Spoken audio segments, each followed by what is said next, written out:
Blazor del lado del servidor es el modelo de Blazor en el cual nuestra aplicación corre en el servidor e interactuamos con ella a través de una conexión de SignalR. Esto es diferente a una aplicación de Blazor WebAssembly servida desde una aplicación de ASP.NET Core. La diferencia radica en que en Blazor WebAssembly tú descargas el código de C# al navegador del usuario, mientras que en Blazor del lado del servidor el usuario no descarga el código de C#, sino que el código corre desde el servidor. Dado el hecho de que el usuario no tiene que descargar el código de la aplicación para ejecutarla, esto significa que una aplicación de Blazor Server-Side o Blazor del lado del servidor tiene una carga inicial rápida, comparada con una aplicación de Blazor WebAssembly. La experiencia de debugging de componentes es mucho mejor en Blazor del lado del servidor, como veremos más adelante, pues estos componentes se encuentran ejecutándose en el servidor. Los dispositivos de los clientes de la aplicación no tienen que ser poderosos para ejecutar la aplicación, ya que la aplicación es ejecutada en el servidor. Sin embargo, el hecho de que la aplicación corra en el servidor es también uno de los puntos débiles de Blazor del lado del servidor, y es que la escalabilidad se ve afectada por el hecho de que cada interacción con la aplicación debe ser procesada por el servidor. Hasta el clic de un botón se procesa en el servidor. Además, otra desventaja de Blazor del lado del servidor es que no soporta escenarios fuera de línea o offline, lo que puede ser problemático si esperas que tu aplicación sea utilizada en dispositivos móviles, por usuarios que a lo mejor se mueven de un lugar a otro. Sin embargo, si tu aplicación va a ser una aplicación de oficina, esto no es un problema. Vamos entonces a crear una aplicación de Blazor del lado del servidor, solamente para explorar este modelo de hosting de Blazor. Para eso vamos a venir hacia Visual Studio, le vamos a dar a crear nuevo proyecto, vamos a escoger Blazor App, siguiente, le llamaremos Blazor del lado del servidor y le vamos a dar a crear y vamos a escoger el modelo de Blazor Server App, este que tenemos acá, y le vamos a dar a crear. Ya con esto se ha creado nuestro proyecto y como podemos ver es bastante similar a lo que hemos tenido anteriormente, por lo menos a nuestro proyecto de client de Blazor WebAssembly. Fíjate que tenemos un www.root que tiene CSS y su favicon. Fíjate que tenemos pages donde se encuentran nuestros componentes ruteables y tenemos la carpeta shared donde se encuentran nuestros componentes que son compartidos por toda nuestra aplicación. También tenemos nuestro archivo de imports, tenemos nuestro AppRazor, donde definimos la configuración del ruteador de nuestra aplicación, tenemos un AppSettingsJSON, tenemos un program y tenemos una clase Startup. Es decir, que hasta ahora todo lo que teníamos en una aplicación de Blazor WebAssembly podemos ver que lo tenemos acá. Yo puedo presionar Control F5 para correr nuestra aplicación y vamos a ver que tenemos un hola mundo y en general tenemos una estructura de aplicación similar a lo que teníamos en Blazor WebAssembly. Tenemos Home, tenemos Counter, podemos interactuar con el Counter y tenemos Fetch Data donde se trae data de otro lugar fuera del componente. Y fíjate algo, yo puedo venir acá, yo puedo presionar F12, ir hacia Network y vamos a ampliar esto, vamos a refrescar y vamos a ver que no solamente la aplicación cargó casi instantáneamente, sino que la transferencia fue de solamente 2.6 kilobytes. Pues como podemos ver, no estamos transmitiendo un archivo WASM ni archivos DLL, es decir que no estamos descargando el código de C# de nuestra aplicación de Blazor hacia el navegador del usuario, sino que lo que estamos haciendo es estableciendo una comunicación por WebSocket con nuestro servidor y de esa manera es que interactuamos con nuestra aplicación de Blazor. Vamos a ver, como te decía, que todo lo que aprendimos de Blazor WebAssembly se aplica a Blazor del lado del servidor.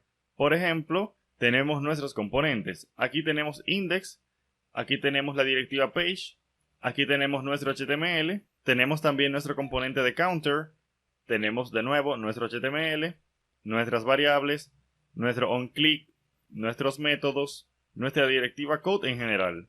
Y podemos utilizar parámetros. Vamos a decir acá, parameter, que debe ser público, int, incrementar por, getSet, le podemos poner un valor por defecto, digamos 5. Y yo puedo decir, aumentar el current count por incrementar por. Y además de esto, yo puedo reutilizar este componente en otras partes de mi aplicación. Por ejemplo, yo puedo venir al index y decir counter, incrementar por, y puedo colocar un 7 por ejemplo. Y si compilamos la aplicación, vamos a ver que si regresamos hacia acá, tenemos esto de no se ha podido reconectar con el servidor. Lo que sucede es que cuando salvamos, cuando hacemos cambios en el servidor, necesitamos refrescar la página porque recuerda que aquí la aplicación no está corriendo en el navegador, sino que está corriendo en el servidor. Y por tanto, si hay una actualización del servidor, es necesario refrescar. Y como podemos ver, tenemos counter acá. Y le podemos dar y va contando de 7 en 7. Y si venimos acá, se va a ir contando de 5 en 5, que es el valor por defecto del parámetro incrementar por. Una de las ventajas que yo te mencionaba acerca de Blazor del lado del servidor es que la experiencia de debugging es mucho mejor porque la aplicación está corriendo completamente en el servidor y no en el navegador del usuario. Por ejemplo, vamos a ver que yo puedo venir acá y yo puedo colocar, por ejemplo, un breakpoint acá mismo, aquí desde Visual Studio, y esto no va a representar ningún problema. Yo voy a presionar F5 y tú vas a ver cómo el debugging sencillamente funciona. Y funciona porque la aplicación se encuentra en el servidor. Yo le voy a hacer clic acá y como podemos ver, hemos venido acá. Yo puedo examinar el valor de la variable incrementar por, que como podemos ver es 7. Y en general tenemos una buena experiencia de debugging por defecto por el sencillo hecho de utilizar Blazor del lado del servidor. Yo puedo presionar F5 para continuar la ejecución de mi aplicación. También podemos utilizar JavaScript. Podemos venir acá y vamos a hacer lo siguiente.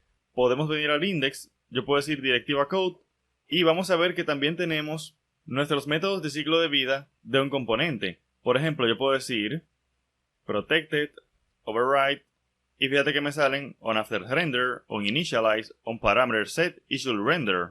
Yo no puedo venir acá y decir onInitialized y querer utilizar funcionalidad de JavaScript. Vamos a ver por qué no. Yo voy a decir async acá porque vamos a utilizar programación asíncrona. Vamos a decir acá async y vamos a decir acá task y yo voy a inyectar mi IJS runtime tal como aprendimos con Blazor WebAssembly. Como te decía, prácticamente todo es igual acá. Las diferencias son muy mínimas. Por ejemplo, yo voy a tratar de decir await JS invoke void async y vamos a decir console log y yo voy a decir hola mundo. Yo voy a escribir en la consola hola mundo, algo sencillo. Sin embargo, esto no va a funcionar. Vamos a presionar el control F5 para correr nuevamente nuestra aplicación y vamos a ver que tenemos un object reference not set to an instance of an object, lo que quiere decir que hay una referencia nula. La razón por la cual hay una referencia nula es porque recuerda que la aplicación corre del lado del servidor. Ese onInitialize async se ejecuta cuando el componente ha sido inicializado, pero ha sido inicializado en el servidor.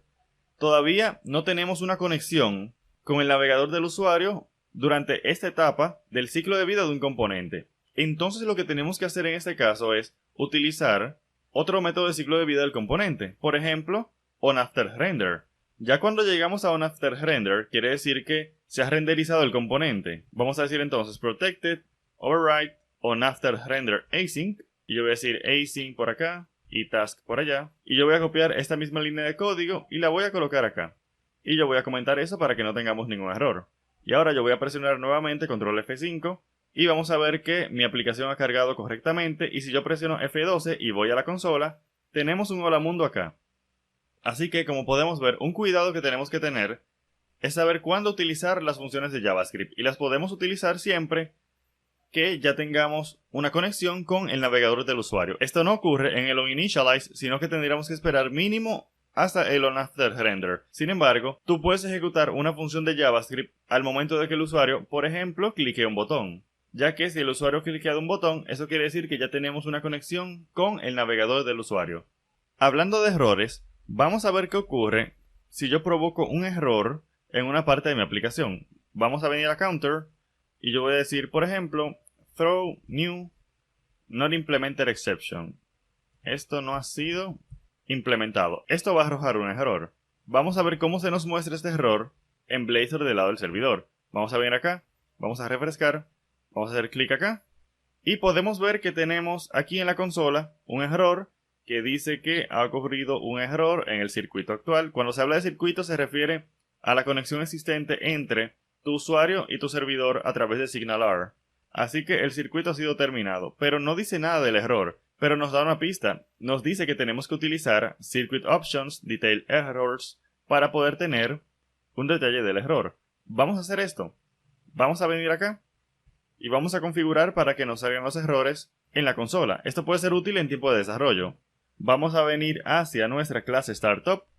Vamos a venir acá hacia Add Server Side Blazor y yo voy a decir Options y vamos a utilizar una expresión lambda y aquí yo puedo colocar configuraciones. Por ejemplo, Options, errores detallados, igual a verdadero.